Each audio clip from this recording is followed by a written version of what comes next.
Voilà, donc bonjour à tous et bienvenue à cette présentation, cette réunion d'information sur le programme Je suis présente et je m'implique. Donc, je m'appelle Stéphanie Kaba, je suis intervenante sociale et chargée du projet, donc je suis présente et je m'implique, pour laquelle vous avez manifesté un intérêt. Donc, je vous souhaite tous et toutes la bienvenue à cette réunion d'information. Donc le CACI, en deux mots, est un organisme communautaire pour les personnes qui soient aussi bien arrivées depuis 2 jours que plus de 25 ans, donc à destination des personnes immigrantes. Voilà, on s'adresse également autant aux résidents permanents, travailleurs, étudiants, citoyens également. Et donc on est là pour accompagner tout au long du processus d'intégration au Québec. Donc, on propose la session Objectif Intégration que certains d'entre vous ont déjà réalisée. Donc, pour faciliter l'intégration des nouveaux arrivants au Québec, des procédures administratives également, qui est donc un service gratuit et personnalisé. Nous avons également un soutien à l'employabilité, des cours de français, des activités donc socio-culturelles et de nombreux autres projets.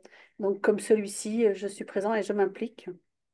Et donc, ce projet qui est donc, on considère gagnant-gagnant, puisqu'il s'adresse donc aux personnes immigrantes qui souhaitent s'intégrer plus facilement, faciliter la création de liens sociaux, acquérir de nouvelles compétences professionnelles, expériences personnelles également, mais pour les organismes communautaires aussi, pour leur apporter, leur permettant d'avoir un soutien de bénévoles, mais aussi de la diversité par donc toutes ces personnes immigrantes qui arrivent de différents pays. Voilà, donc en résumé, le projet Je suis présente et je m'implique est bénéfique pour les deux parties, que ce soit les personnes immigrantes qui gagnent en intégration, mais aussi pour les organismes communautaires. Voilà, donc pour nous accompagner au mieux dans cet engagement de ce projet, nous sommes ravis de collaborer avec Concertation Montréal et vous pourrez poser vos questions tout le long de la réunion sur la discussion et nous y répondrons au fil de l'eau en rapport avec le sujet. Et en fin de réunion, vous pourrez vous exprimer oralement. J'ai donc le plaisir de céder la parole à Philippe, qui est donc conseiller en concertation et gouvernance et qui travaille chaque jour sur ce sujet et qui va vous présenter cet engagement. Voilà, Philippe, à toi maintenant. Merci beaucoup, Stéphanie. Bonjour à tout le monde. Très heureux d'être avec vous. Donc, on va parler de conseil d'administration cet après-midi. Euh, En virtuel, c'est plus difficile de lire les visages. Donc, si vous avez des questions, tout ça, n'hésitez pas à utiliser le chat, puis Stéphanie pourra m'interpeller au besoin. Puis à la fin, on se donnera un petit moment pour peut-être répondre à certaines préoccupations que vous avez. Et bien évidemment, nous, ce qu'on souhaite cet après-midi, c'est vous informer, puis vous donner envie de faire partie de conseil d'administration dans votre processus d'intégration au Québec. Donc, le plan de la présentation, donc on a déjà eu un mot de bienvenue du CACI. Je vais vous donner quelques informations là, sur les objectifs de la rencontre. Et je vais parler d'éléments de contexte aussi parce que il est possible que certaines d'entre vous aient déjà siégé dans des conseils d'administration dans vos pays d'origine. Donc, il y a certaines particularités au Québec, mais il y a quand même aussi beaucoup de similitudes. On va voir ce qu'est un conseil d'administration parce que peut-être que pour certaines personnes, c'est parmi les premières fois que vous en entendez parler. Donc, on veut vous en dire un peu plus. Puis, n'hésitez pas, on va parler de conseil d'administration une partie de l'après-midi. Donc, si jamais il y a des choses qui sont pas claires, dites-le moi en partant. Comme ça, on va vous donner un peu plus de détails. Ça vous aidera à suivre le fil des échanges. On va parler de la situation au Québec où il y a quand même plusieurs dizaines de milliers d'OBNL, donc organismes à but non lucratif. C'est un terme que vous allez entendre très souvent. Vous utilisez probablement déjà beaucoup les services d'OBNL, puis possiblement vous pouvez être bénévole au sein d'autres organismes. Les rôles et responsabilités des membres de conseil d'administration, parce que c'est une forme de bénévolat, mais il y a plusieurs responsabilités qui viennent avec. On va les détailler. Pourquoi faire partie d'un conseil d'administration? On le dit, c'est bénévole. Donc, qu'est-ce qui nous amène à nous engager dans une organisation quand on ne reçoit pas de salaire en contrepartie? Bien, on verra qu'il y a plein de bonnes raisons de s'engager de cette manière et comment le choisir. Les compétences et les profils recherchés par les organisations. Donc, on va aborder brièvement la question de la matrice de compétences pour voir comment une organisation va déterminer ses besoins pour sélectionner les profils d'administratrices et d'administrateurs qui pourront apporter des réponses à ces différents besoins. Comment on accède à un conseil d'administration? Quelques notions sur l'éthique, puis il y aura une période de questions qui va suivre. Donc, on l'a dit, c'est une rencontre d'information. C'est le début d'un programme qui va comporter d'autres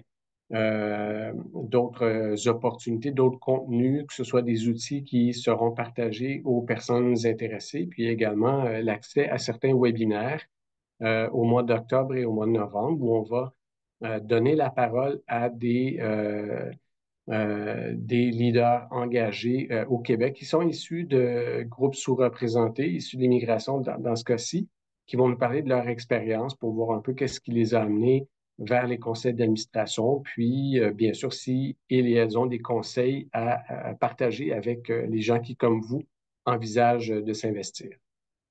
Donc, on poursuit tout de suite. Donc, les objectifs de la rencontre, quatre objectifs, ça peut sembler ambitieux, mais c'est un survol qu'on va faire. Puis, je précise, hein, des formations sur la gouvernance, il y en a qui durent 3 heures, il y en a qui durent, on a plusieurs programmes de 15 heures avec des partenaires, puis les principales grandes formations en gouvernance durent 15 jours. Donc, on n'a pas la prétention d'aller en profondeur, mais c'est vraiment pour peut-être vous donner quelques ressources, éveiller aussi peut-être développer certains réflexes avant de vous engager, savoir quelles questions, quelles informations vous pouvez aller demander.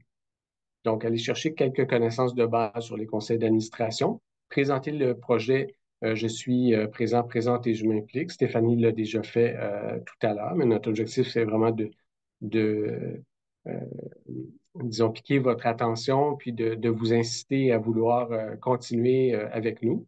Mieux comprendre ce que demande la participation à un conseil d'administration, donc également ce qu'elle peut vous apporter et comprendre le processus d'accès au conseil d'administration, puis l'importance de la vérification diligente.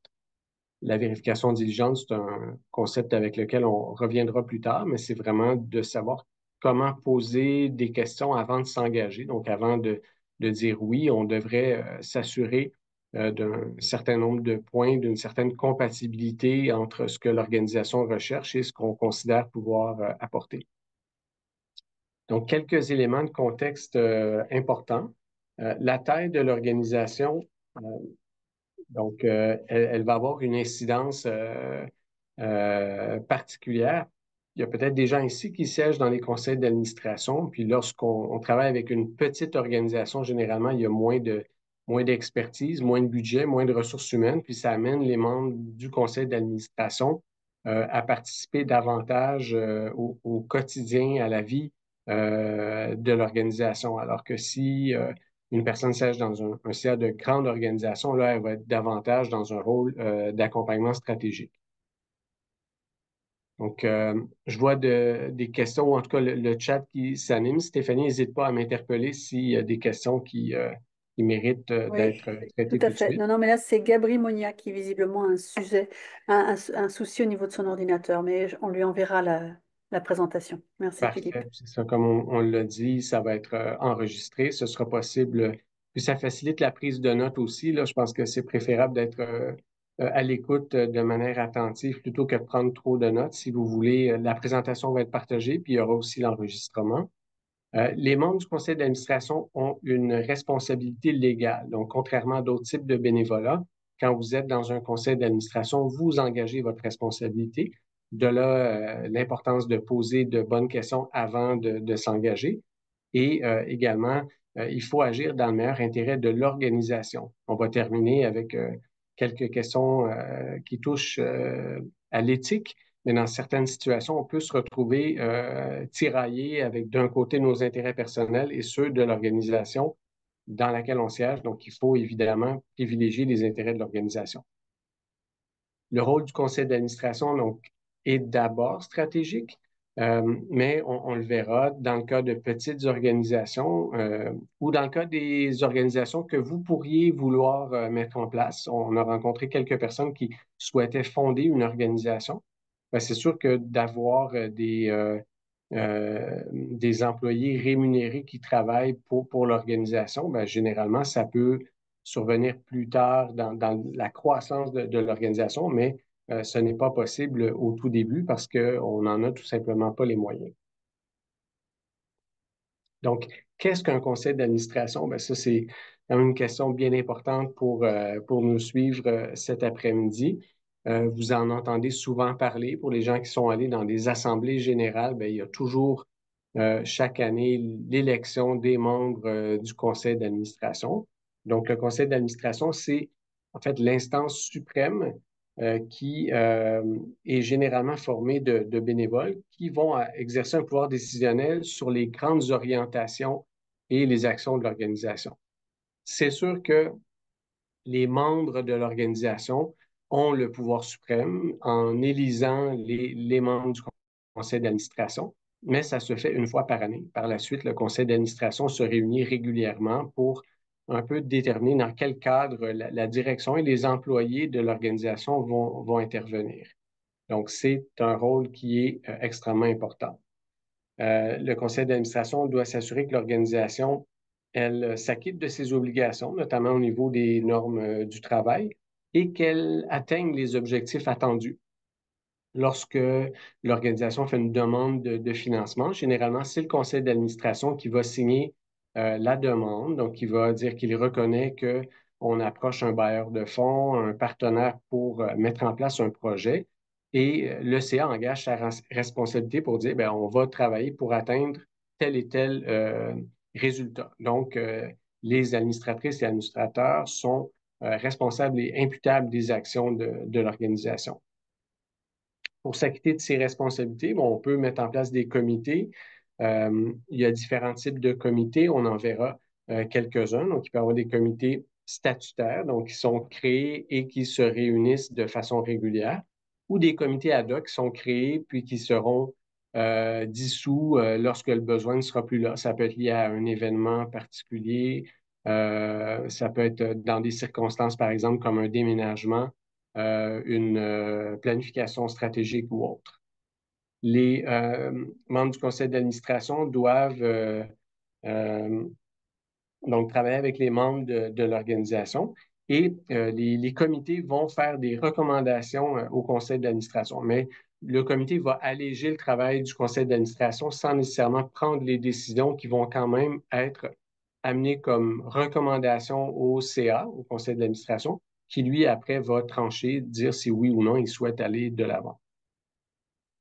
Est-ce que ça va pour tout le monde jusqu'à présent?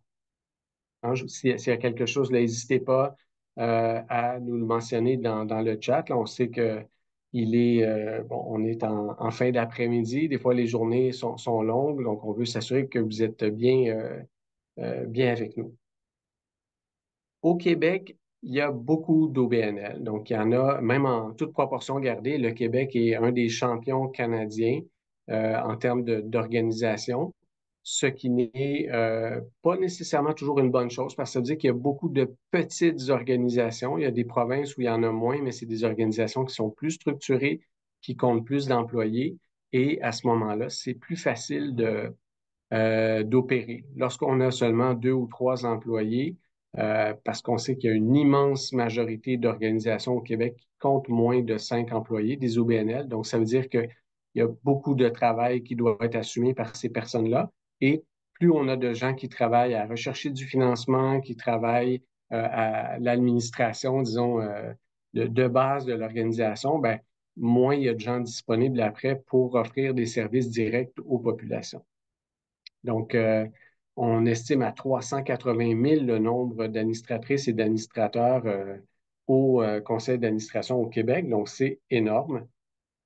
Donc, cela dit, vous devez voir régulièrement, peut-être lors d'assemblées générales ou dans des bulletins d'information auxquels vous êtes abonné, voir passer des appels de candidature. On cherche régulièrement des membres de conseil d'administration. Donc, si ça vous intéresse, sachez qu'il y a de l'avenir dans ce type d'engagement bénévole-là.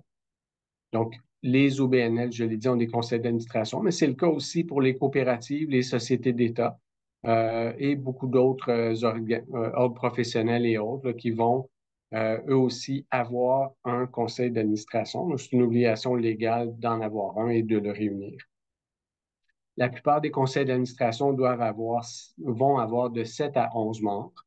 En général, on préfère un nombre impair parce que les gens peuvent avoir à voter et on évite le risque d'avoir un vote égal, mais en réalité, il y a souvent des personnes absentes. Donc, le fait d'avoir un nombre impair, ça ne garantit pas d'avoir justement un vote qui se démarque. Mais de manière générale, les votes sont très rares. Dans les conseils d'administration d'OBNL, on prend beaucoup les décisions par consensus.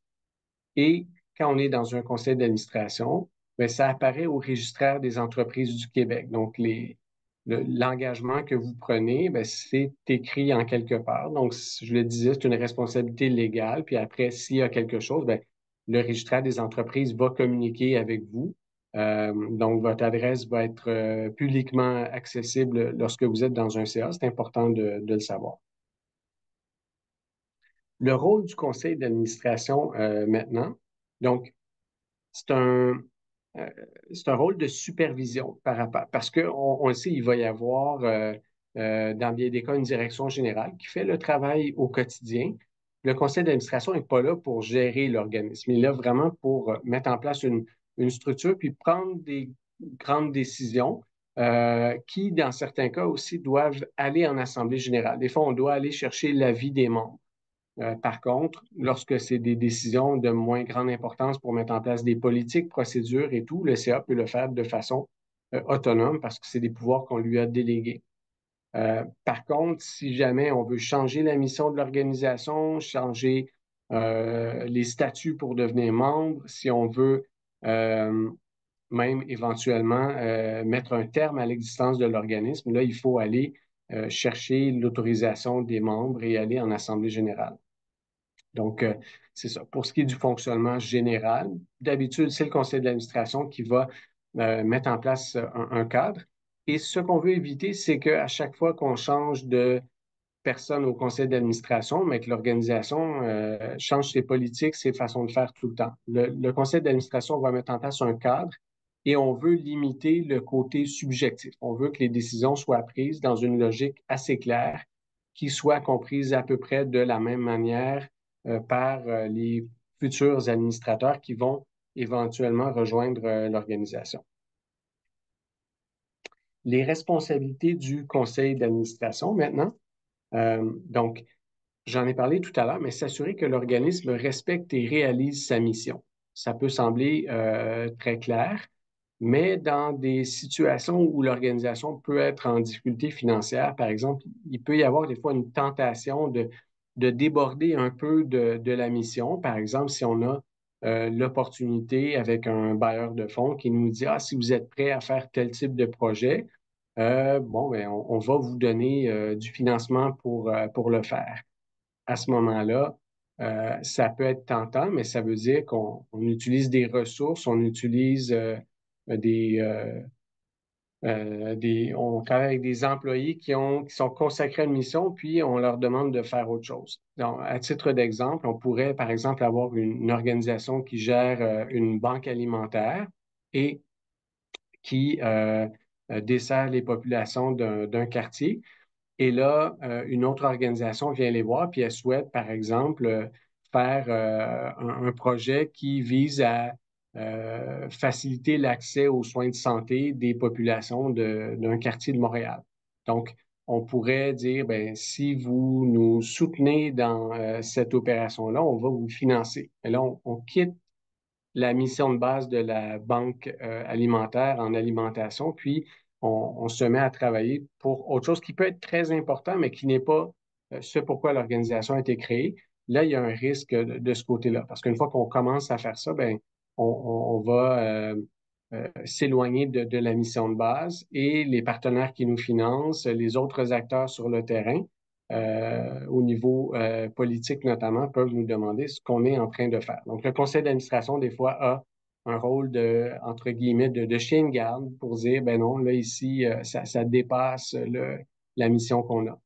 Toutefois, il peut arriver que la mission d'une organisation, avec le temps, soit appelée à évoluer. Donc là, on doit l'amener en assemblée générale puis en discuter avec les membres. Il y a des organisations qui ont décidé de changer leur mission parce que des fois, elle est devenue caduque. L'organisation voulait, par exemple, transformer un espace inutilisé pour le rendre accessible aux populations du quartier. Puis là, finalement, on trouve du financement, on a l'accord des politiciens, politiciennes, puis on change la vocation d'un lieu. L'organisation pourrait disparaître ou bien de dire, ben là, avant, on voulait créer ce lieu-là, puis maintenant, on va transformer la mission pour gérer le nouvel espace maintenant qui est mis à notre disposition.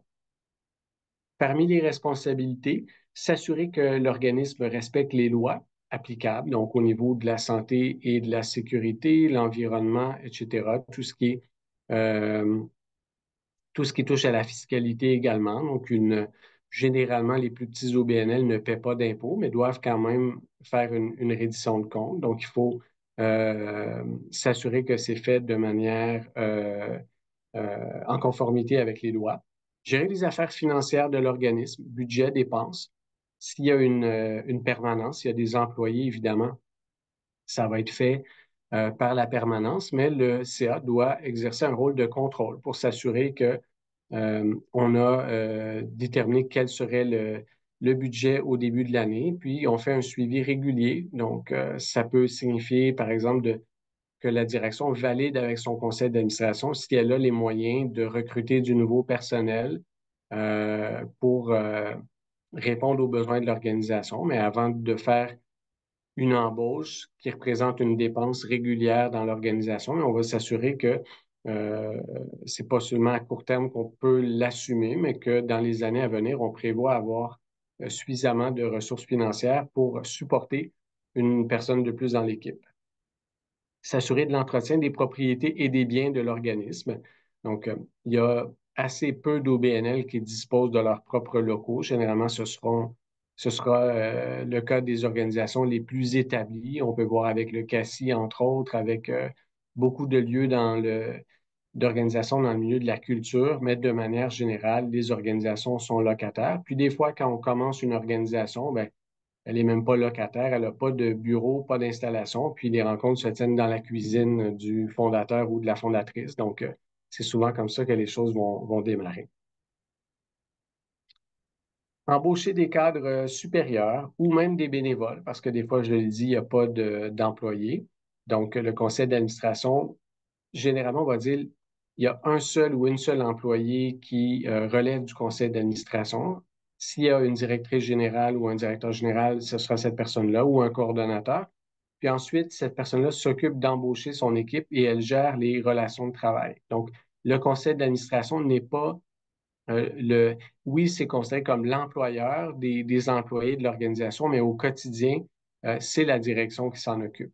Donc, le conseil d'administration ne va pas évaluer la performance de tous les employés, ni le contrat. Il va travailler vraiment avec la direction générale, puis il va, sur cette base-là, sélectionner une personne qui va jouer le rôle de DG, déterminer ses conditions de travail, voir son plan d'action, par exemple, puis ensuite, pour les autres employés, on va rendre compte, on va présenter globalement les choses au conseil d'administration, mais ce n'est pas une application dans le quotidien. Créer des règles pour déterminer la manière dont seront traitées les questions importantes. Bon, par exemple, on entend beaucoup parler de la loi 25 en matière de confidentialité, mais le conseil d'administration doit être au fait et poser des questions. Si on sent qu'on prend du retard, il y a beaucoup de petites organisations à l'heure actuelle qui sont en retard sur certains changements réglementaires.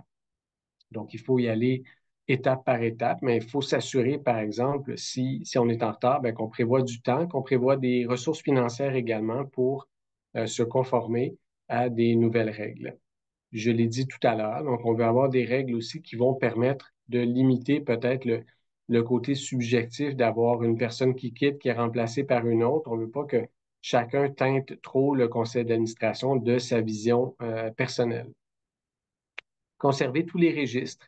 Donc, on doit avoir un registre des membres, on doit avoir un registre des reçus officiels pour les organisations qui disposent du statut d'organisme de bienfaisance. Donc, vous avez peut-être déjà entendu ça.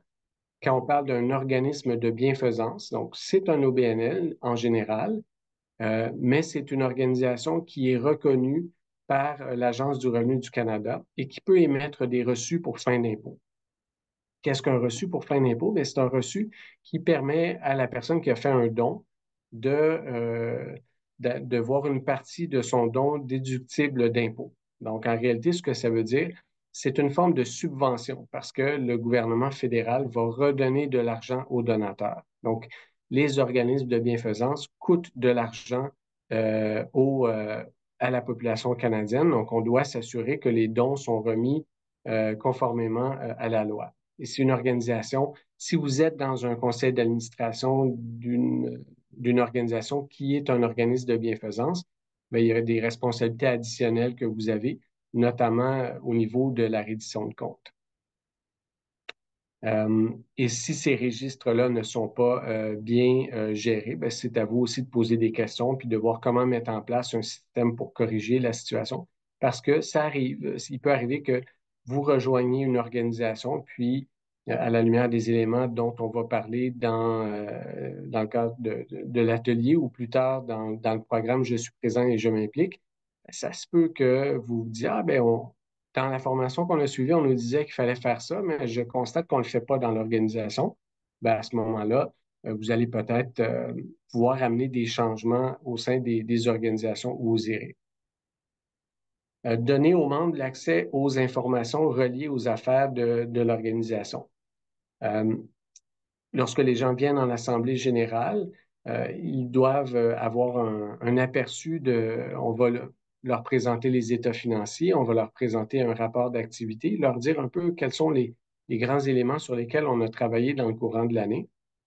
Donc, c'est important que les membres aient accès à ces informations-là parce que, on l'a dit tout à l'heure, les membres vont élire le conseil d'administration et on doit leur donner un peu plus de détails pour savoir si les choses vont dans la bonne direction et ça va leur permettre aussi de déterminer à qui ils vont donner leur soutien au conseil d'administration.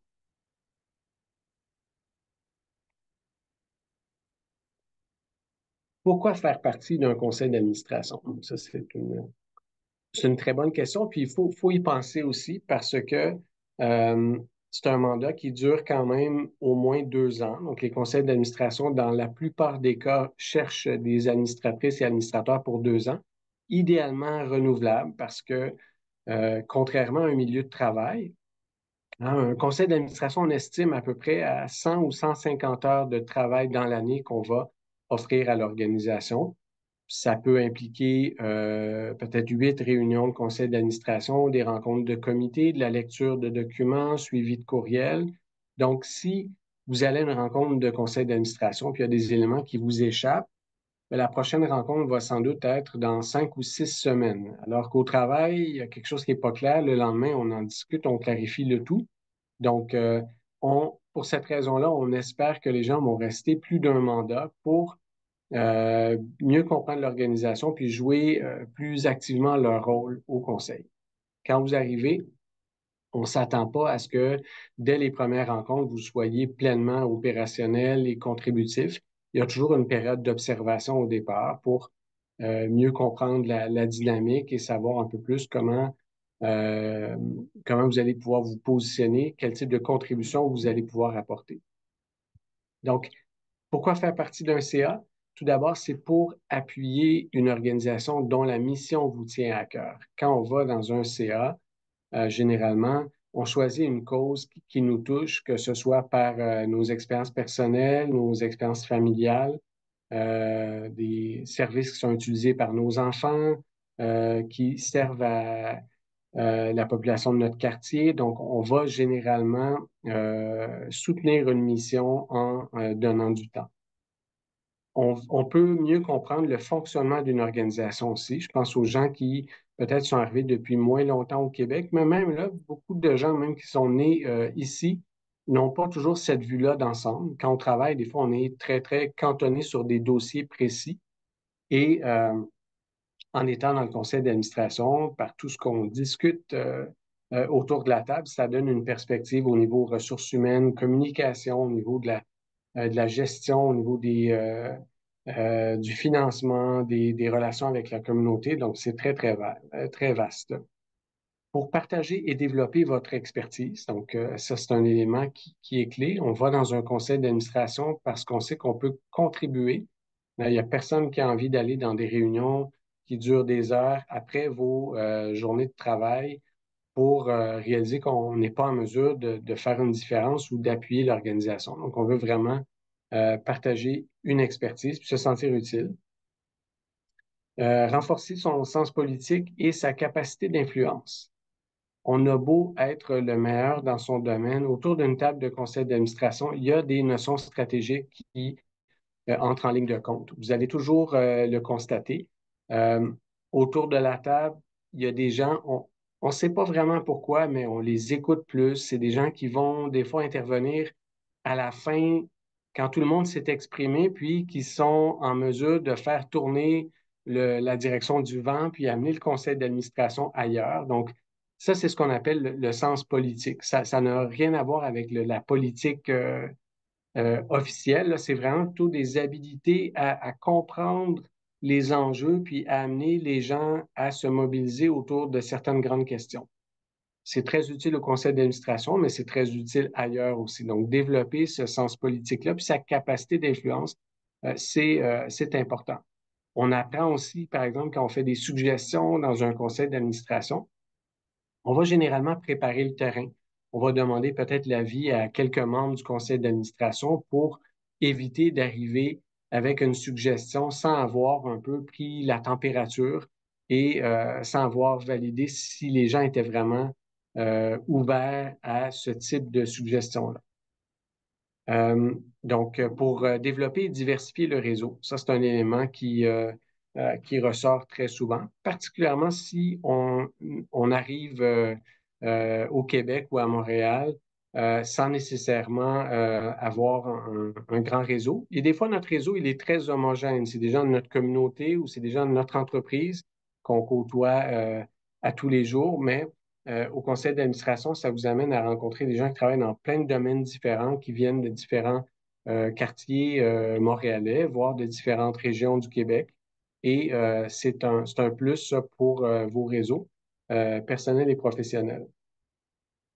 Pour mieux connaître votre communauté et votre ville, parce que l'organisation que vous appuyez ou que vous allez rejoindre, elle est en relation avec une multitude d'acteurs économiques, communautaires, politiques dans votre ville. Donc, de par les échanges que vous avez au conseil d'administration, ça vous permet là, d'avoir plusieurs perspectives.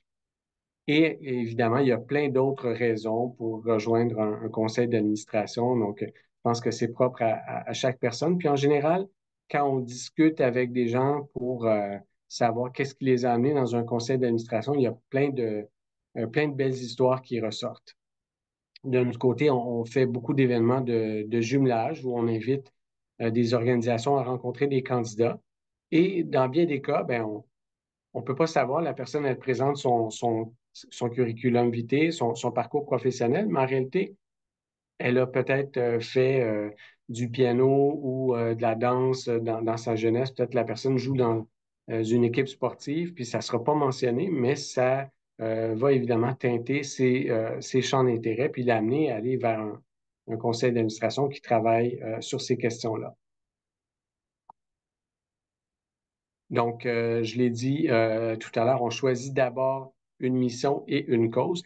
Puis, il ne faut pas négliger ça. Il faut toujours se demander, est-ce que le, la motivation que j'ai au moment de dire oui, je vais m'engager dans ce conseil d'administration, est-ce que je prévois toujours l'avoir dans 2 ou dans 4 ans?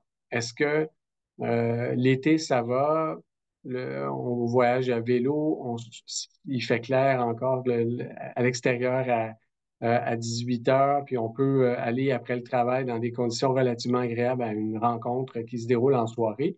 Ben, est-ce que, là, je ne veux pas vous décourager, mais est-ce qu'au mois de janvier, en pleine tempête de neige, est-ce que je vais vouloir et pouvoir faire 1 heure et demie d'autobus pour aller dans une rencontre de conseil d'administration? Puis, ben oui, si ça vous motive, c'est parfait, mais ça ne rend pas service à personne si après 6 mois, vous considérez que ben finalement, c'est pas vraiment une expérience pour vous, ça vous plaît pas, vous saviez pas vraiment dans quoi vous alliez vous lancer et vous décidez de vous retirer. Donc, c'est toujours mieux de prendre le temps au départ de bien y penser. On s'assure d'être disponible pour le nombre d'heures d'engagement demandé. Ça, c'est important, puis c'est important surtout que les organisations vous donnent l'heure juste. Parce que malheureusement, il y en a qui vont dire, ah ben c'est vraiment pas long, quelques heures par mois, tout ça. Moi, j'en ai vu des gens qui m'ont dit, on m'avait dit que c'était 10 heures par mois, puis ça me prend 15 heures par semaine. Ben là, c'est une grosse différence. Un indice aussi, si l'organisation est toute jeune, si elle vient d'être lancée, si elle ne compte pas d'employés, c'est sûr que ça va demander plus de temps. Si c'est une organisation qui est déjà établie avec plusieurs employés, là, on sait que généralement, le conseil d'administration va davantage jouer le rôle premier qui est le sien, c'est-à-dire celui de la stratégie et de la conformité également. On vérifie si notre profil et nos compétences correspondent aux besoins. Je l'ai dit tout à l'heure, quand on va dans un conseil d'administration, on a besoin de se sentir utile. Ben, c'est clair que si dans l'appel de candidature, eux vont indiquer on recherche quelqu'un avec un titre comptable, CPA ou autre, ben, il faut s'assurer qu'on est en mesure là, de répondre à ces besoins-là. Sinon, il n'y a pas de match ou d'adéquation possible. On choisit un mandat qui nous convient. Là, je parle de recherche de financement, contribution aux opérations, ça peut être des organisations militantes. Ça va affecter le type d'expérience qu'on va avoir. La recherche de financement, elle peut être demandée dans beaucoup d'organisations, notamment les fondations, beaucoup d'organisations du milieu de la culture également. Mais si vous venez d'arriver à Montréal, puis on vous dit, OK, bienvenue au conseil d'administration, on fait un gala annuel au mois de décembre, puis on a des tables corporatives, puis on vend des billets. Chaque administrateur est invité à vendre 20 billets à 400 dollars l'unité. Ben, si vous venez d'arriver, c'est pas facile de vendre des billets à 400 dollars. Puis même, je vous dirais, si vous êtes né ici, c'est pas facile non plus déjà de les vendre, à moins d'avoir un réseau très, très solide. Et quand on vend des billets pour nos événements, ben, les gens qui en achètent souvent, s'ils ont eux ou elles aussi des événements organisés, ils vont penser à nous quand, à leur tour, ils auront des billets à vendre. Donc, c'est important, ça, de poser la question au départ. Puis c'est possible que certaines personnes ici avec nous cet après-midi soient déjà dans des organisations ou dans des conditions qui leur permettent de contribuer à la recherche de financement, mais il faut que ce soit discuté. Nous, on fait beaucoup de sensibilisation auprès des organisations aussi pour leur dire, si vous voulez avoir des administrateurs, administratrices qui sont nouvellement arrivés au Québec, ben, essayez de revoir les attentes. N'ayez pas les mêmes attentes pour quelqu'un qui est président de compagnie, qui opère depuis 40 ans son entreprise versus quelqu'un qui vient d'arriver au Québec depuis 3 ans. Ben, les attentes devraient différer. Contribution aux opérations. Je l'ai dit tantôt, mais si c'est un nouvel organisme puis il n'y a pas d'employés, attendez-vous à faire des suggestions et à devoir mettre en œuvre vous-même les suggestions que vous avez proposées. Organisation militante, est-ce que votre emploi vous permet de prendre des positions affirmées sur la place publique? Est-ce que vous pouvez dénoncer peut-être certains acteurs dans le cadre, même si vous ne le faites pas dans un cadre professionnel, mais vous êtes la même personne?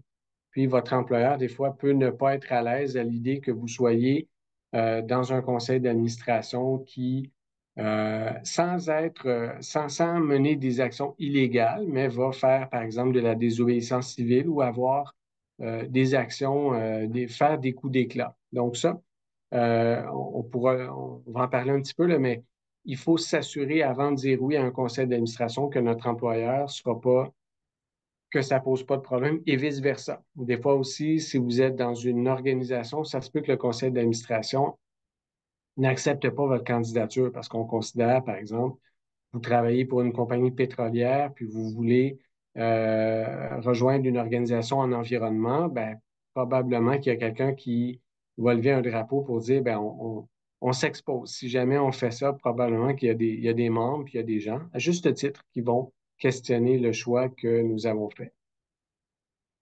On s'informe sur l'organisation, sur la composition de son conseil d'administration, sur les défis qu'elle rencontre. Euh, c'est important de se questionner, mais les choses peuvent changer rapidement. On peut vous dire l'organisation, elle est stable.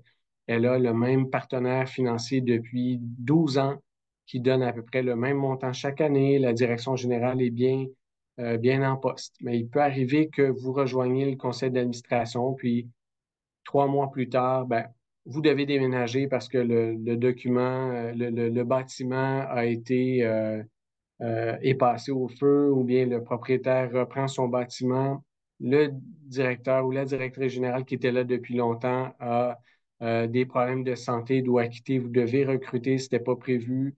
Vous avez une crise interne ou un partenaire financier majeur qui décide de ne pas renouveler son soutien à l'organisation. Donc, ça va toujours avoir une influence sur votre rôle, mais au départ, posez des questions quand même.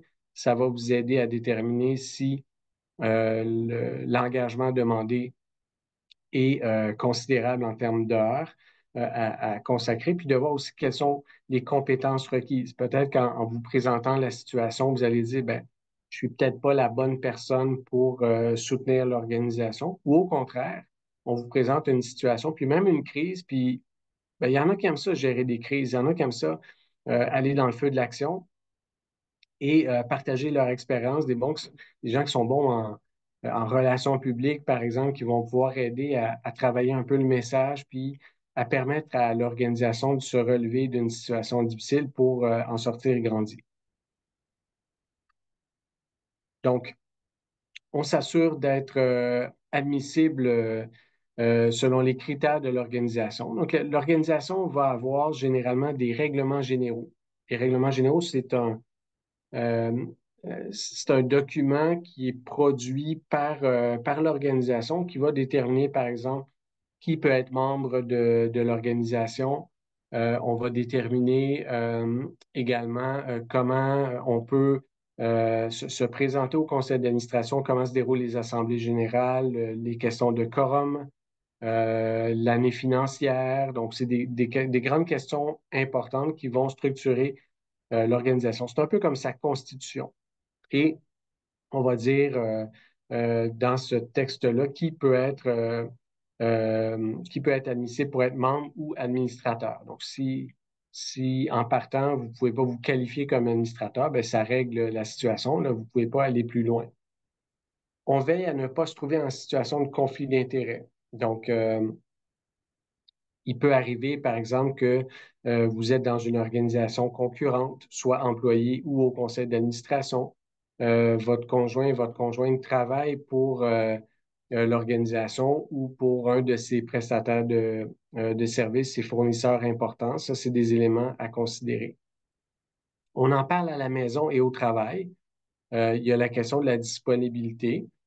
Puis au travail aussi, il y a la question dont je parlais tout à l'heure, plus liée euh, à la capacité de s'exprimer puis de jouer pleinement son rôle sans contrevenir à des règles mises en place par l'employeur. Pourquoi en parler à la maison? Ben, souvent, c'est des rencontres en soirée, puis ça prend, si vous avez des jeunes enfants, par exemple, ça va prendre quelqu'un qui euh, peut, euh, peut s'occuper des enfants, il peut avoir une certaine incidence. Au travail, il faut qu'on vous libère. Il y a des gens qui sont pas capables de quitter le travail parce que on leur dit, ah, il y a telle chose à voir, mais si vous êtes au conseil d'administration, vous pouvez communiquer les dates à votre employeur puis dire, ces soirées-là, moi, c'est pas négociable. J'ai pris un engagement puis je dois aller aux rencontres. On s'informe auprès de notre entourage pour mieux connaître l'organisation si on ne la connaît pas beaucoup. Euh, il y a des groupes Facebook, il y a des sites Internet, mais ça ne rend pas toujours justice à la qualité du travail qu'une organisation va faire, surtout si c'est une petite organisation. Des fois, on va voir le groupe Facebook, on regarde le site Internet, puis on a l'impression qu'il n'est pas à jour, les informations sont peu précises, c'est pas trop bien présenté, mais quand on creuse un peu, on peut voir une organisation quand même assez impressionnante qui en fait beaucoup avec peu de ressources. Donc, on prend le temps de s'informer, puis être au conseil d'administration, c'est un peu comme être un ambassadeur ou une ambassadrice d'une organisation. On va la défendre, on va en parler dans notre entourage, on va l'appuyer dans sa recherche de financement, de soutien, de partenariat. Donc, il faut être à l'aise avec ce que fait, ce qu'est cette organisation-là. On s'informe sur le processus d'accueil, sur les formations offertes. On voit vraiment un survol cet après-midi. Il y a beaucoup de conseils d'administration qui périodiquement vont offrir des formations à leurs membres. On se fie à notre intuition. Difficile à définir, mais des fois, quand on va dans une organisation, on pose des questions au début, on se rend compte qu'avoir des réponses, c'est difficile. L'information, elle est un peu floue, les documents sont pas envoyés rapidement, tout ça. Ben, si c'est dur avant d'y aller, ça risque d'être difficile une fois que vous allez y être. Donc, soyez attentifs à ça. Vous avez quand même la possibilité de choisir les conseils d'administration où vous allez aller. C'est sûr qu'il y a des conseils d'administration aussi qui sont très compétitifs. Il y en a pour lesquels il faut vraiment presque faire une campagne politique, pardon, pour, euh, pour y aller. Mais en général, les plus petites organisations vont quand même être relativement ouvertes puis offrir des belles opportunités pour siéger. Mais si vous sentez que le courant passe pas vraiment au début, ben, je vous suggère d'y aller de manière prudente, là. Puis surtout, si vous connaissez pas bien l'organisation, s'il n'y a pas quelqu'un qui vous en a parlé auparavant. Puis des fois aussi, vous allez rencontrer une personne hyper intéressante au conseil d'administration, mais le conseil d'administration, c'est 7, 9, parfois plus personnes. Donc, la dynamique du conseil d'administration, c'est pas juste une personne qui va l'influencer, c'est vraiment la relation que plusieurs personnes vont avoir ensemble. Nous avons fait une enquête en 2022 pour voir quels étaient les profils recherchés par les organisations. Lorsqu'on a un conseil d'administration, quelles compétences on recherche, quelles caractéristiques on recherche. Donc, sans trop de surprise, la comptabilité est arrivée en premier. Il y a quand même communication, réseaux sociaux. Ça, c'était pendant la pandémie ou vers dans la deuxième moitié de la pandémie. Donc, c'est sûr, ça a pu teinter un peu les réponses. Ressources humaines arrivent très fort. Éthique, on était surpris de le voir arriver aussi haut. Philanthropie. Un peu plus loin, il y avait le droit, évidemment. Là, avoir un avocat, une avocate, c'est souvent recherché. Mais je vous dirais, même si vous n'êtes pas dans ces profils-là, euh, ça, c'est un peu là, peut-être le rêve de plusieurs organisations. Puis des fois, c'est des postes qui sont déjà comblés aussi. On n'a pas besoin d'avoir 4 comptables dans une organisation. Une fois qu'on en a un ou deux, on s'en sort bien. Donc, si vous avez des profils plus atypiques, ne vous freinez pas, ne vous empêchez pas d'aller vers des conseils d'administration. Au niveau des qualités, caractéristiques, ça, c'est 3 ingrédients fondamentaux qu'on retrouve, c'est-à-dire l'engagement pour la cause, la disponibilité et l'expérience professionnelle. Ces 3 éléments-là sont, même si on voit qu'il y en a qui sont considérés, le premier, c'est le plus important selon les répondants, c'est l'engagement pour la cause. C'est très important, mais ça ne suffit pas. Il n'y a aucun des éléments ici qui peut suffire. On peut être très engagé, mais si on n'est pas disponible ou si on n'a pas d'expérience, on ne peut pas beaucoup partager. Si on est disponible, mais pas engagé et sans expérience, ça, c'est pas mieux.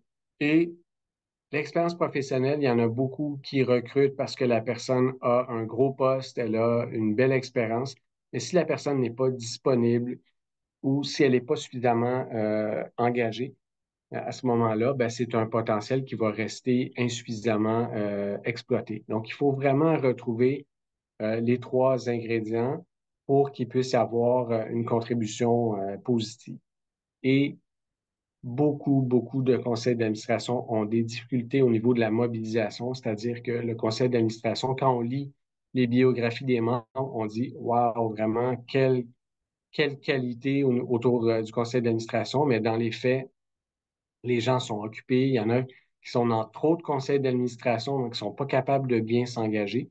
Puis ça, c'est un conseil que je vous fais.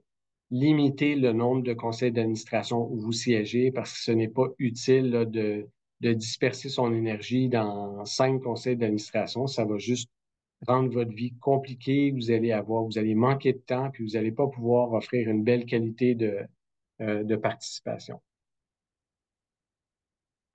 Comment on accède à un conseil d'administration? Donc, il y a généralement, bon, j'en parlais tantôt là, dans les règlements généraux, on va le préciser. Et ça va être aussi sur les réseaux sociaux, dans les communications qui vont entourer un éventuel appel de candidature. Vous devriez retrouver ces conditions-là. C'est toujours bien d'annoncer, d'afficher ses couleurs au départ, de dire j'aimerais ça faire partie de votre conseil d'administration. Parce que théoriquement, il y a des organisations où on peut se présenter en assemblée générale et dire lever la main, puis dire j'aimerais ça être au conseil d'administration. Mais là, à ce moment-là, notre candidature n'est pas vraiment attendue et ça, c'est plus difficile pour l'organisation aussi d'avoir l'éventail de compétences. Si vous le dites à l'avance, ils vont déjà pouvoir voir si vous répondez à leurs besoins, ils vont pouvoir poser des questions d'éclaircissement, tout ça. Si le préavis n'est pas possible, ça amène un petit peu ça réduit la possibilité de composer une équipe complémentaire. Puis également, si votre candidature, elle est attendue, vous allez avoir sans doute des conseils, il y a des gens qui vont parler de vous, puis possiblement, si on passe au vote en Assemblée générale, vous risquez d'avoir plus de soutien que si c'est une candidature spontanée. Il y a aussi beaucoup d'organisations où on doit annoncer quelques semaines à l'avance, avant l'Assemblée générale, qu'on soumet sa candidature. Donc, dans plusieurs cas, c'est impossible là, d'arriver à la dernière minute, puis de lever la main, de dire, je veux soumettre ma candidature. Le fait de parler à son entourage de son intérêt pour les conseils d'administration, ça permet d'accéder à plus d'opportunités. Si vous venez d'arriver au Québec, peut-être si vous êtes ici depuis longtemps, très engagé, tout ça, il y a des gens qui peuvent vous appeler sans que vous ayez à faire quoi que ce soit pour vous demander est-ce que vous accepteriez de faire partie de mon conseil d'administration. Mais si vous venez d'arriver depuis pas très longtemps ou si vous n'êtes pas encore très engagé, ben, vous ne pouvez pas rester assis à la maison en attendant que le téléphone sonne parce que ça risque de ne pas donner les résultats escomptés. Il faut vraiment être proactif, d'en parler autour de vous, de le mentionner sur LinkedIn, de poser des questions, de vous afficher. Ça, c'est une stratégie qui est porteuse. Il peut être demandé de remplir un formulaire ou de passer une entrevue pour dans le cadre du processus de mise en candidature. Ça, c'est positif. Moi, je trouve que c'est bien quand les organisations professionnalisent. Là, ça démontre qu'on est structuré, on fait certaines vérifications au départ. Eux aussi veulent savoir qu'est-ce qui vous amène qu'est-ce qui vous motive, parce qu'on sait que c'est bénévole, donc il n'y a pas d'argent à en retirer. Donc, pour s'assurer que vous allez rester avec eux assez longtemps, ils vont sans doute vous demander quelles sont vos motivations. Il faut se préparer à ça. S'il y a plus de candidatures que de postes à combler, en général, il y aura un vote au conseil à l'Assemblée générale. Mais il y a d'autres moyens aussi là, d'accéder au conseil d'administration. Il peut y avoir des postes cooptés, par exemple. Donc, le conseil d'administration peut remplacer une personne qui n'est pas allée jusqu'au bout de son mandat pour différentes raisons en attendant la prochaine Assemblée générale. Donc, les organisations vont généralement partager leurs appels de candidature sur différents canaux, puis nous, on les encourage à le faire. Il y en a qui les partagent sur le site Internet de Concertation Montréal. On va vous partager des outils aussi pour savoir comment identifier des opportunités au sein du conseil d'administration. Puis, si vous poursuivez l'aventure avec nous, ben, on va également vous donner de l'information sur des événements de réseautage qui auront lieu, ben, notamment en mai prochain, pour rencontrer des dizaines d'organisations qui auront des postes à combler avant leurs assemblées générales. C'est souvent au mois de juin, mai-juin, les assemblées générales. Donc, vous serez informés à ce moment-là. Les centres d'action bénévoles aussi vont souvent afficher des mandats. Puis si vous faites partie d'une organisation, si vous êtes dûment membre d'organisation, mais vous allez recevoir dans les communications courantes de l'information. Moi, j'ai vu cette semaine Culture Montréal, qui est une organisation qui réunit les acteurs de la culture sur le territoire de l'île de Montréal, qui aura en octobre son assemblée générale, puis là, ils annoncent qu'ils ont 12 postes, en fait. C'est un gros conseil d'administration, donc 12 postes en élection. C'est sûr qu'il y a beaucoup d'administrateurs et d'administratrices qui étaient déjà en poste qui vont redemander un nouveau mandat. C'est pas, ils n'attendent pas 12 nouvelles personnes, mais il y a 12 renouvellements qui s'en viennent, puis ils le communiquent sur leurs différents canaux. Donc, en général, en assemblée générale, on va avoir un moment pour se présenter. Ça va permettre aux gens de nous connaître un peu avant de procéder au vote. Et cette présentation-là, elle permet de résumer très brièvement notre parcours professionnel et de parler de nos motivations. Je vous dirais les trois ingrédients qu'on a vus tout à l'heure. Donc, la disponibilité, l'engagement pour la cause, l'expérience professionnelle, ben, c'est bien de les faire ressortir là, dans cette présentation-là. Je l'ai dit tantôt, il y a des postes qui peuvent être cooptés ou comblés par des nominations. Dans certains cas, par exemple, il y a des partenaires qui vont euh, siéger au conseil d'administration puis qui vont déléguer, par exemple, un regroupement provincial dans le domaine de la santé qui compte des organisations membres dans toutes les régions du Québec, mais ils peuvent demander à chaque région de nommer une personne qui va les représenter au conseil d'administration. Donc, à ce moment-là, il n'y aura pas d'élection. C'est une personne qui est nommée par son organisation pour aller siéger. Ce qu'il faut savoir, je le disais plus tôt, on agit dans le meilleur intérêt de l'organisation où on siège. Donc, même si c'est une autre organisation qui nous demande d'aller au conseil d'administration de l'organisation, quand on prend une décision, on tient compte de l'intérêt premier de l'organisation où on est administrateur ou administratrice. Ça veut dire l'organisation. Ça veut dire l'intérêt aussi de ses employés, l'intérêt de ses partenaires, de ses membres, de ses bénéficiaires, de la communauté. Donc, on doit vraiment avoir une perspective plus large. Mais on ne peut pas représenter notre entreprise ou notre organisation au conseil d'administration parce que là, ça devient problématique puis ça menacerait ben, on respecterait pas notre devoir d'intégrité au conseil d'administration. Puis le fait d'avoir plusieurs intérêts possiblement divergents, ça pourrait compromettre la pérennité d'une organisation. Il y a plusieurs organisations qui exigent qu'on soit membre de l'organisation avant de devenir administratrice ou administrateur.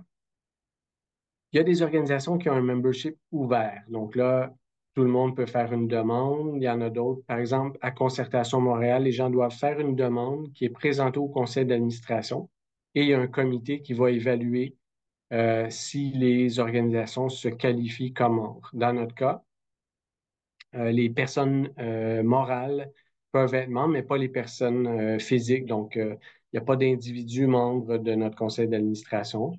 Il faut agir au niveau régional et principalement dans la région de Montréal ou intervenir dans au moins 3 arrondissements. Donc, on ne travaille pas avec des organisations strictement locales. Donc, il y a toute une série de critères et nous, on a des collèges d'affinité. Donc, les gens doivent travailler dans un des 8 secteurs dans lesquels qui regroupent nos membres. Donc, il faut qu'ils puissent se rattacher à un des 8 secteurs pour soumettre une candidature. Et ça, c'est des questions que vous allez devoir poser. Parfois, il y a un membership payant.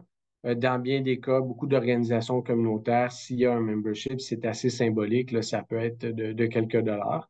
Si vous êtes membre d'une caisse populaire Desjardins, vous le savez, je ne sais plus si c'est à 10 ou 15 dollars maintenant, mais c'est une part que vous prenez dans la coopérative. Puis ça vous donne le droit de vous présenter au conseil d'administration de votre caisse populaire si vous êtes membre depuis quelques mois là, avant l'Assemblée générale. Probablement que vous ne l'avez pas remarqué, mais vous recevez déjà des invitations en Assemblée générale où on parle d'élections, de recherche de membres de conseil d'administration, mais peut-être que vous n'étiez pas toujours à l'affût de ces opportunités-là, mais probablement qu'après le programme Je suis présent et je m'implique, vous allez être plus sensible et vous allez les repérer un peu plus, ces perspectives-là d'engagement qui se présentent à vous. Il peut y avoir d'autres critères exigés, par exemple d'être dans une certaine ville ou un arrondissement. Le critère de l'âge, il y en a qui recherchent des moins de 35 ans.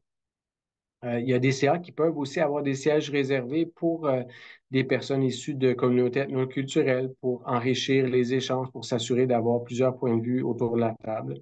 On peut vous demander de ne pas travailler dans une organisation qui intervient dans un domaine X d'activité. Je parlais de Desjardins tout à l'heure, mais si vous travaillez pour la Banque Royale ou la Banque de Montréal, bien évidemment, vous ne pourrez pas aller au conseil d'administration chez Desjardins. Être appuyé par deux membres. Donc ça, c'est parfois une condition. On peut vous demander, quand vous soumettez votre candidature, d'avoir une lettre d'appui ou un formulaire qui va être signé par deux membres de l'organisation pour s'assurer que vous êtes minimalement connu dans l'organisation. Parce qu'on veut éviter, c'est d'avoir des fois des administrateurs qui arrivent un peu comme un cheveu sur la soupe à l'Assemblée générale, qui deviennent membres. Puis théoriquement, hein, si c'est pas bien encadré, si on peut devenir membre juste avant l'Assemblée générale, on le sait que les assemblées générales, souvent, ça mobilise pas beaucoup de membres. Donc, quelqu'un pourrait arriver avec un groupe de 20 personnes. On arrive, on paie notre cotisation de 5 10 chacun. On se présente tous au conseil d'administration. On vote tous les uns pour les autres, puis là, ça devient, c'est un putsch. Donc, il y a un groupe qui prend le contrôle d'une organisation parce que il n'y avait pas assez de demandes à l'Assemblée générale. Puis, c'est une situation fictive, là, mais on ne veut pas que ce genre-là de situation soit possible. Donc, en général, on va demander que les gens s'annoncent à l'avance, qu'ils soient membres de l'organisation, puis on veut les connaître un peu et leur donner le temps de connaître l'organisation. On veut éviter d'avoir des administrateurs, administratrices qui ne connaissent pas du tout la structure, puis qui pourraient prendre des décisions qui vont un peu à l'encontre de l'histoire de l'organisation ou qui ne respectent pas ses besoins. Avant de terminer, puis là, il est déjà, donc il est 16h40, ça va nous donner quand même un petit moment pour les questions. J'espère que vous en avez parce que ça va nous donner l'occasion de souffler un peu, puis on veut vous donner envie de vous investir dans les conseils d'administration. Donc, on aimerait bien vous entendre. Mais avant d'aller à la période plus ouverte là, de questions, juste quelques notions sur l'éthique et les conflits d'intérêts. Euh, on en parle beaucoup aujourd'hui parce qu'il y a eu beaucoup de situations délicates qui se sont produites je vous dirais, depuis les 10 dernières années, pour les gens qui sont au Québec depuis assez longtemps, vous avez entendu parler là, de la commission Charbonneau. Il y a beaucoup de situations, autant au niveau politique qu'au niveau des OBNL. Il y en a des OBNL aussi qui ont vécu certains scandales et on dit souvent que le principal actif d'un organisme à but non lucratif, c'est sa réputation. Donc, souvent, on n'a pas beaucoup d'argent. On a l'autre actif, c'est la qualité du personnel puis l'engagement de nos bénévoles. Mais la réputation est encore plus importante parce que si on n'a pas une bonne réputation, on n'aura pas de bons employés ou de bons bénévoles. Les gens ne vont pas être intéressés. Et ça se protège d'une réputation en prenant des décisions courageuses, puis en étant prudent dans nos façons de faire, puis en s'assurant justement que on respecte les règles. Donc, il faut s'assurer quand vous rejoignez une organisation que les valeurs de l'organisation rejoignent vos valeurs personnelles. Ça ne sera pas nécessairement un mariage parfait. Il y a peut-être des choses que l'organisation fait que vous n'auriez pas privilégiées, mais si vos valeurs fondamentales ne se retrouvent pas dans l'organisation, vous allez probablement vous retrouver dans des situations de tiraillement, de déchirement, puis ça va affecter votre capacité à vous engager ou à demeurer mobilisé. Donc, posez les questions au départ. Je l'ai dit, les administrateurs, administratrices doivent agir personnellement dans les limites de leur pouvoir, avec prudence et diligence. Donc, une des qualités qu'on doit retrouver dans un conseil d'administration, on appelle ça le courage managérial. Le courage de poser des questions. Quand il y a des situations avec lesquelles vous n'êtes pas confortable, il y a toujours des décisions qu'on aurait souhaité prendre de manière différente, là, puis c'est correct aussi, puis on ne peut pas à chaque fois donner notre avis sur toutes les décisions parce que ça deviendrait interminable. Mais s'il y a des questions là, qui ne sont pas de l'ordre cosmétique, qui sont vraiment peut-être qui touchent l'organisation dans son sens le plus profond, puis vous avez un inconfort, mais vous devez le partager. Puis si ça arrive souvent, ben peut-être que c'est un enjeu qui touche aux valeurs de l'organisation et à vos valeurs, puis peut-être que c'est pas l'endroit où vous devriez être. Donc, poser des questions. Il faut, donc quand on dit agir avec prudence et diligence, c'est aussi parfois de reconnaître qu'au conseil d'administration, on n'a pas les compétences requises pour prendre la meilleure décision. Donc, on va aller chercher un avis extérieur, un avis d'expert. Parfois, c'est ça qui est nécessaire. Agir honnêtement et avec loyauté dans l'intérêt de l'organisation, parce que des fois, ben, on pourrait avoir avantage à tirer la décision d'un côté qui privilégierait, qui avantagerait quelqu'un de notre famille, quelqu'un nous-mêmes, ou au contraire, peut-être qui nuirait à quelqu'un qu'on n'aime pas. Mais ça n'est pas acceptable, ça peut être très dommageable pour l'organisation. On doit agir personnellement, donc on représente personne d'autre que nous-mêmes. Et lorsqu'on n'est pas tous réunis en conseil d'administration, on n'a pas de pouvoir. Le pouvoir des administrateurs, il s'exprime lorsqu'on est en réunion de conseil d'administration et qu'on va, par exemple, adopter une résolution. Mais un administrateur lui-même ne peut pas aller négocier des contrats, prendre des positions pour l'organisation, communiquer pour l'organisation sans avoir été mandaté par l'organisation. Donc ça, c'est extrêmement important. C'est important particulièrement si vous êtes dans une organisation comme un CPE ou une garderie et que vous allez souvent sur les lieux. Quand on est administrateur, puis on va jamais ou presque dans l'organisation, il n'y a pas trop de danger. Mais si vous êtes dans une organisation comme un centre de la petite enfance, vous amenez vos enfants le matin, vous allez les chercher le soir, vous côtoyez des parents, vous côtoyez des employés, et ces gens-là peuvent vous demander, ah oui, je sais que tu es au conseil d'administration, peux-tu me dire ce dossier-là où on est rendu, tout ça? C'est pas votre responsabilité de communiquer pour le conseil d'administration. Par contre, vous pouvez prendre note puis dire, ah, ben c'est un bon point, je vais en parler avec le conseil d'administration, avec la direction générale, puis on va communiquer avec les parents lorsque le moment sera convenu. Donc ça, c'est quelque chose de très important.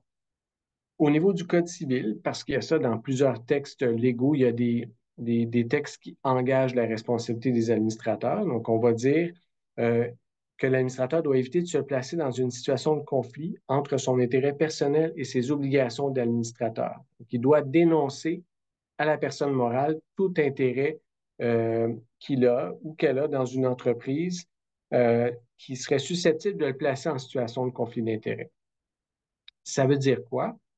On peut jamais totalement éviter les conflits d'intérêts, mais si vous avez, par exemple, une réunion de conseil d'administration, puis vous savez qu'on va parler de l'attribution d'un contrat ou qu'on va décider à quelle organisation on donne un certain financement, ben, si c'est une organisation à laquelle vous êtes lié, vous allez au début de la rencontre dire, ben, au point 7 à l'ordre du jour, on va parler de la remise de subventions. Mon organisation, celle où je travaille, donc, a soumis un dossier. Donc, je déclare que j'ai un conflit d'intérêt. Au moment où on va en discuter, je vais sortir de la salle. On va le noter dans le procès-verbal et je reviendrai uniquement lorsque la décision sera prise. Ça, c'est documenté dans le conseil d'administration. C'est fondamental parce qu'après, ça peut amener des problèmes. Puis même si vous n'avez pas agi de manière illégale, les apparences sont tout aussi importantes. Puis je le disais, la réputation compte. Puis des fois, si ça sort dans les journaux ou ailleurs, bien, vous n'aurez pas beaucoup de temps pour vous défendre. Si l'explication que vous avez à fournir pour justifier une décision prend plus que 3 minutes, puis certains diraient plus qu'une minute, là, vous êtes mal pris. Donc, il faut vraiment aller de manière préventive. Puis des fois, on est mieux de laisser passer peut-être certaines opportunités pour ne pas s'exposer à des risques inutiles. Puis quiconque a été dans une organisation qui a vécu une crise importante peut en témoigner. Lorsqu'on traverse une crise, on laisse tomber la programmation régulière dans bien des cas où on réduit beaucoup le rythme d'activité pour essayer de limiter les dommages. Puis ça, c'est épuisant, c'est démoralisant. Puis souvent, on perd des employés, on perd des partenaires, puis on peut perdre des administrateurs aussi. Mais cela dit, je ne veux pas vous décourager dans tout ce que j'ai dit cet après-midi. Je veux quand même que vous voyez l'expérience au sein du conseil d'administration là, comme quelque chose de très porteur, de très positif.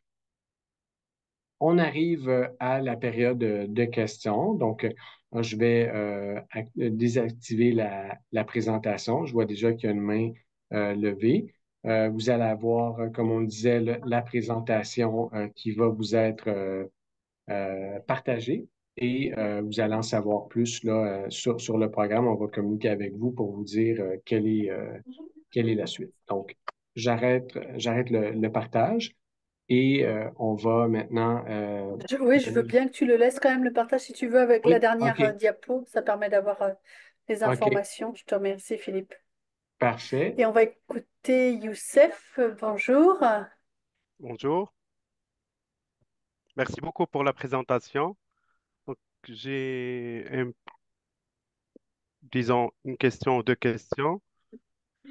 Pour Stéphane, pour Philippe, donc, quels sont les défis les plus courants auxquels les membres d'un conseil d'administration font face et comment peuvent-ils surmonter d'une manière proactive ces défis-là?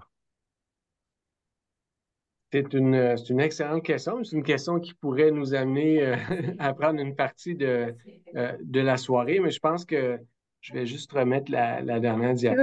Tu veux que je le fasse? Je peux le faire si tu veux, Philippe.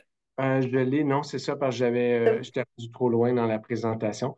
Donc, Ok, merci. actuellement, je pense que les défis des organisations ou des administrateurs, c'est beaucoup d'aller au-delà des contributions de base qu'on peut faire à un CA, puis de contribuer à la stratégie de l'organisation.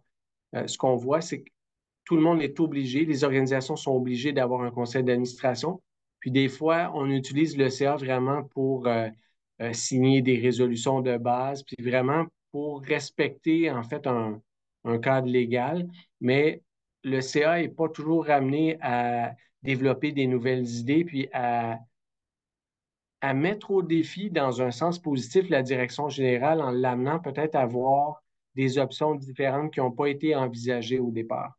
Donc, la contribution stratégique, pour moi, c'est un des grands défis et la qualité des profils autour de la table va jouer beaucoup. Donc, il y a des conseils d'administration. Puis c'est pour ça, nous, qu'on fait autant la promotion de la diversité dans les conseils d'administration parce que lorsque les profils se ressemblent trop, en anglais, on appelle ça groupthink.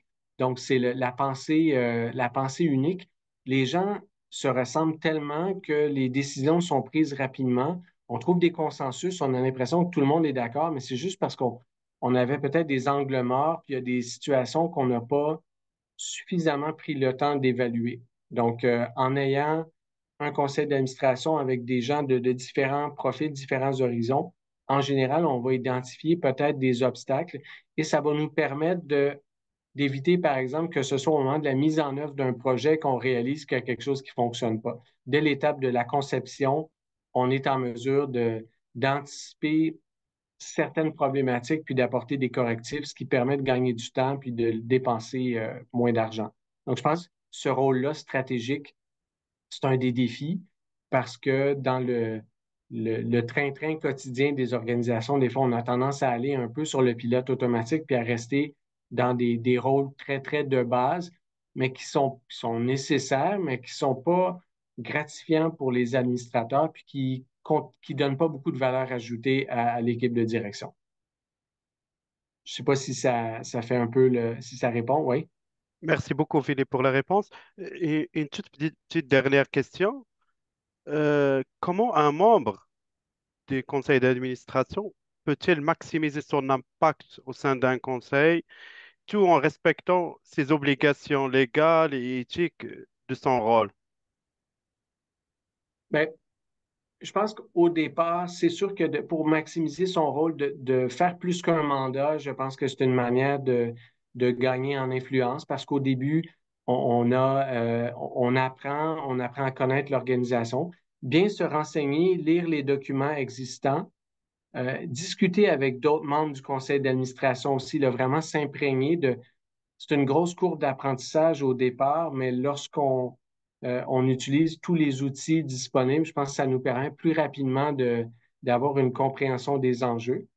Pour les gens qui le souhaitent, on peut jouer le rôle d'officier aussi, pas d'officier, mais de dirigeant, c'est-à-dire soit occuper le rôle de secrétaire, euh, président, présidente, vice-président, vice-présidente ou trésorier, trésorière. Donc, ça, c'est une façon aussi d'avoir des responsabilités additionnelles. Faire partie des comités. Donc, des fois, dans le conseil d'administration, ça peut être plus difficile d'influencer les discussions avec un conseil où on peut avoir 9, 11, 12, 15. Il y a même des fondations qui ont des CA de plus de 20 personnes. Mais lorsqu'on est en comité, on est en petit groupe. Et là, on peut plus facilement faire valoir son point, présenter ses arguments, puis ensuite c'est ramené au conseil d'administration. Donc, la participation des comités, je pense que c'est une manière d'exercer plus d'influence, puis de faire des formations, de lire, de se renseigner. Je crois que en étant un administrateur aguerri, bien au fait de ses rôles et responsabilités, je pense qu'après, ça nous aide euh, euh, disons, à contribuer de façon plus significative.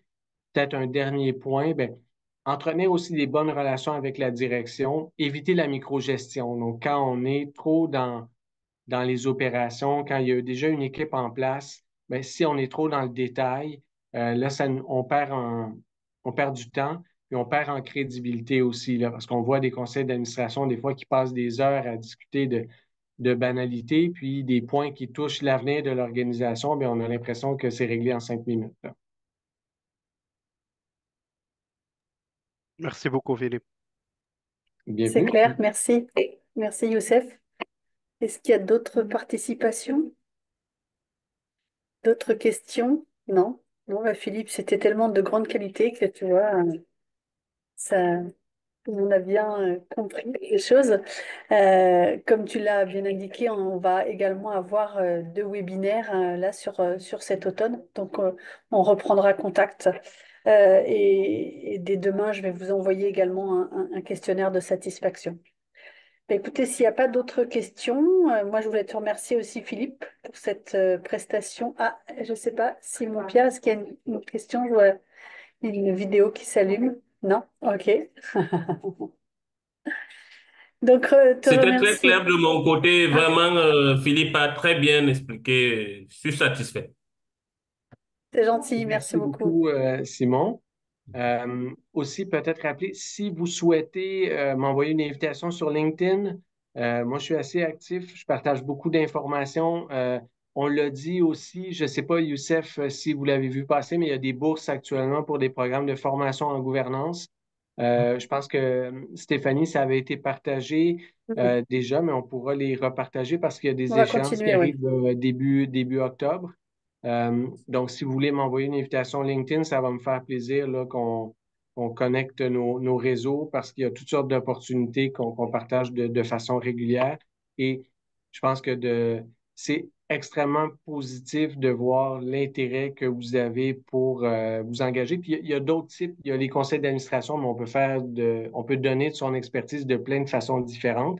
Et si jamais aussi vous n'avez pas la possibilité de vous engager sur 2 ans, il y a des organisations qui peuvent avoir des comités qui ne sont pas composés que de membres du conseil d'administration, qui vont avoir des mandats plus courts, qui pourraient aussi être intéressés par votre expérience. Donc, soyez pas limité. Si vous voyez que vous ne pouvez pas vous engager pour aussi longtemps parce que vous êtes, par exemple, dans une période de changement, nouvel emploi, nouvel enfant, tout ça, ben, il y a moyen quand même d'avoir des engagements plus courts. Il y a toutes sortes d'opportunités. Puis dans le programme, on s'assurera là, de vous faire un petit éventail des possibilités. OK. Voilà. Et comment Merci. vous Alors, contactez oui, personnellement? Comment vous contactez? Il faut passer par Stéphanie? oui, vous Ben, je pouvez, vais, je vous donne. oui, peut-être, Stéphanie, avec l'évaluation, on pourra mettre mon Oui, adresse tout courriel à si vous fait. le souhaitez. Oui, oui, il n'y a pas de problème. Vous allez avoir des liens, effectivement. Il n'y a pas de problème. OK, merci. Merci beaucoup. Donc, voilà. Eh bien, écoutez, on va s'arrêter par là. Donc, merci Philippe, hein. Voilà, comme je disais, de grande qualité cette prestation. Ouais. Et puis, on se tient au courant pour la suite, en espérant vous voir nombreux, puisque c'était la troisième réunion. Et donc, on a eu pas mal de personnes sur ces trois réunions. Merci à tous. Bye bye. Merci. Bye Au bye. revoir. Au revoir.